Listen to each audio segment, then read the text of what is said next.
तो सपोज यहाँ पर बहुत सारे लोग बैठे हुए हैं जिनमें कि आप भी हैं और आप मुझे देख रहे हैं, लेकिन ऐसे ही मुझे देखते देखते, मुझे सुनते सुनते आपकी अचानक से याददाश्त चली जाती है। आप ये भूल जाते हैं कि आप कौन हैं, आपका नाम क्या है। तो अपनी याददाश्त खोने के बाद या अपने आप को भूलने के बाद या फिर इस संसार को भूलने के बाद जो आप मुझे देखेंगे या फिर आपकी फिजिकल आंखें जो मुझे उसके बाद देखेंगी, वास्तव में हमारी फिजिकल आंखें देख नहीं रही होती हैं। हमारी फिजिकल आंखें तो खिड़की होती हैं। इस खिड़की के भीतर से जो देख रहा होता है वही वास्तविक परमात्मा होता है। और अगर इसी वक्त हम अपनी याददाश्त खो बैठते हैं, हम ये भूल जाते हैं कि हम हैं कौन, हमारा नाम क्या है, तो यही हमारी बालवत अवस्था भी होती है। जब हम इस संसार में पैदा होकर आए थे, हमें ये नहीं पता था कि हमारा नाम क्या है, हम कौन हैं, हम सिर्फ देख रहे थे। और जैसे ही हम पैदा हुए तो उसके बाद हमारी चाची या बुआ एक झुंझुना लेकर हमारे सामने कुछ ऐसा करती है, ये देखो टन टन टन, ये देखो टन टन टन टन टन। उस वक्त जो हमारी आंखों के भीतर से उस झुंझुने को देख रहा होता है, उसे पहली बार पता लगता है कि इस तरह की कुछ आवाज होती है या इस तरह का कोई तत्व भी होता है। उसके बाद जैसे जैसे हमारी उम्र बढ़ने लगती है, हम इस संसार को अपने अंदर धीरे धीरे भरते रहते हैं और एक दिन हम बनवारी लाल बन जाते हैं या फिर कल्लू कसाई बन जाते हैं। मतलब अपने आप को पूर्ण शरीर मानने लगते हैं और हमें ऐसा भी लगता है कि हमारी आंखें देख रही हैं, जबकि हमारी आंखें नहीं देख रही होती हैं। हमारी आंखें तो एक आधार होती हैं। हमारी आंखों के भीतर से जो देख रहा होता है वही वास्तविक परमात्मा होता है। और जैसा कि ईसा मसीह ने कहा था, अगर आपको परमात्मा होना है, दृष्टा होना है जो सिर्फ देखता है, तो आपको फिर से बालवत होना पड़ेगा।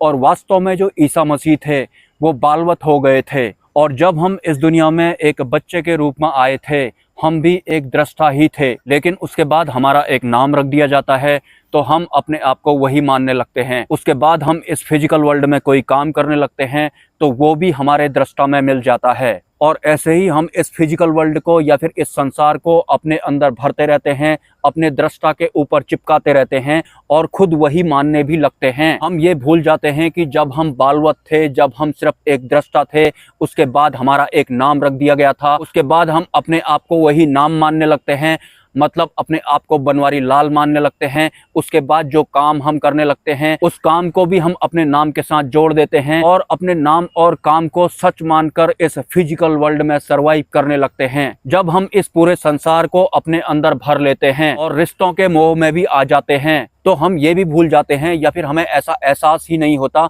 कि इस संसार को जिन दो फिजिकल आंखों से हम देख रहे होते हैं, दिखाने का काम तो वही दृष्टा कर रहा होता है। इन दो फिजिकल कानों से जो हम सुन रहे होते हैं, सुनाने का काम या फिर सुनने का काम तो वही दृष्टा कर रहा होता है। फिर इस संसार में रमने के बाद या अपने आप को शरीर मान लेने के बाद हमें ऐसा लगता है कि हम ही सांस ले रहे हैं और छोड़ रहे हैं, जबकि वास्तव में सांस तो अपने आप ही चल रही होती है। टोटल मिलाकर जब हम बालवत थे और दृष्टा के रूप में इस संसार में आए थे और हमारी आंखें खुलते ही हमें किसी ने एक झुंझुना दिखाया था और वहीं से हमारी सांसारिक बनने की प्रक्रिया शुरू हुई थी। और उसके बाद हमें इस संसार में जो जो दिखाई पड़ा, हम उसको ग्रहण करते रहे, मानते रहे और उन्हीं धारणाओं के साथ आज हम ऐसे बन चुके हैं। इस संसार में आने के बाद हमें एक नाम दे दिया जाता है, हम वही बन जाते हैं। हमें एक जाति दे दी जाती है, हम वही बन जाते हैं। हमें उसके बाद एक धर्म दे दिया जाता है, हम वही बन जाते हैं। उसके बाद हम पति बन जाते हैं या पत्नी बन जाते हैं या पिता बन जाते हैं या माँ बन जाते हैं और ऐसे ही इस संसार में उलझ कर रह जाते हैं, अपने आप को एक शरीर मानने लगते हैं। वास्तव में जो दृष्टा होता है या फिर जिसे परमात्मा बोलते हैं या फिर जिसे हम मैं बोलते हैं, हमारे उस मैं में ये संसार शामिल हो जाता है तो हमारा वो मैं एक गलत दिशा में जा रहा होता है या फिर सांसारिक मैं को ही हम वास्तविक मैं समझने लगते हैं। और अगर हम अपने मैं से ये संसार हटा देते हैं, अपना नाम हटा देते हैं, अपना ओहदा हटा देते हैं या फिर जो जो हमने इस संसार में आने के बाद, अपनी आंखें खोलने के बाद, झुंझुनों के बाद अपने अंदर भरा हुआ था, उन सबको मिटा देते हैं, दोबारा से बालवत हो जाते हैं, एक दृष्टा बन जाते हैं, तब जाकर हमें पता लगता है कि हमारे दृष्टा के ऊपर या फिर हमारे मैं के ऊपर तो ये सांसारिक परत चढ़ी हुई है। लेकिन अगर हम सहजता पूर्वक समर्पण भाव के साथ अंतर ध्यान करने लगते हैं, अंतरिम यात्रा करने लगते हैं, तो धीरे धीरे ये संसार हमसे छूटने लगता है, या फिर इस माया रूपी संसार की असलियत हमारे सामने आने लगती है, हमारा अंतकरण स्वच्छ होने लगता है। तो फिर हम अपनी वास्तविक फॉर्म यानी कि दृष्टा फॉर्म को प्राप्त करने की ओर अग्रसर हो जाते हैं और प्राप्त कर भी लेते हैं। आपने अक्सर सुना होगा कि कुछ साधु संत या फिर जो सद्गुरु होते हैं वो अदृश्य अवस्था में सर्वाइव करते हैं, मतलब वो एस्ट्रल फॉर्म में भी सर्वाइव करना जानते हैं और फिजिकल फॉर्म में भी सर्वाइव करना जानते हैं। लेकिन मोटा मोटा अगर आपको मैं अदृश्य होने वाली या फिर इनविजिबल बनने वाली प्रक्रिया के बारे में बताऊं तो उसकी शुरुआत मिरर से होती है, जिसे कि आईना बोला जाता है। अगर एक इंसान, साधक या भक्त आईने को एक पर्टिकुलर विधि के साथ 3 चरणों से देखने की कोशिश करता है तो शुरुआत में उसे ये फिजिकल बॉडी दिखाई पड़ती है। अगर वो दूसरा स्टेप फॉलो करता है तो उसे ये फिजिकल बॉडी की जगह में अपना सूक्ष्म शरीर दिखाई पड़ता है, जिसे कि एस्ट्रल बॉडी कहते हैं।